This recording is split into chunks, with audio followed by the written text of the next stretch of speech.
Okay, so like Sam mentioned, there are more than one way to fold gowns. I do mine just a little bit differently, so we'll show you how that looks. I start out with the inside of the gown. So this is the inside of the gown. I'm going to lay it down on the table. So right now I'm looking at the front part of the outside of the gown. I'm going to take and I'm going to fold my flaps over just like Sam did, with the sleeves nice and straight and tucked in on the inside.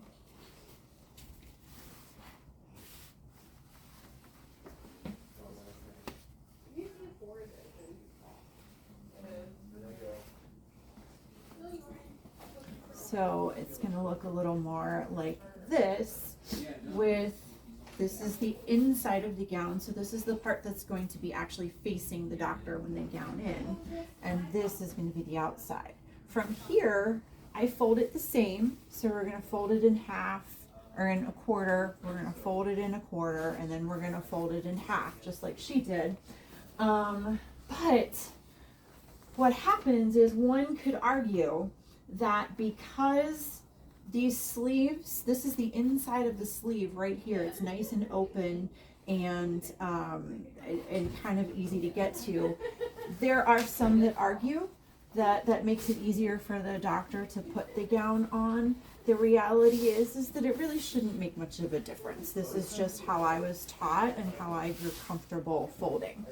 I start from the bottom and accordion up that way. Either way, as long as it is accordioned and your results in the end, your ties are sticking right out the top part of your gown is on the top, and what happens when the doctor pulls this out and grabs a hold of it, now the sleeves are right here and they can slip right into them without opening the gown up to find them. Again, it's just what you get comfortable with folding. The biggest thing is to make sure that the gown is folded in such a way that when the doctor grabs it, they have the top neck, those ties are out here, and the gown will easily unwind here so the doctor can see it and put it on.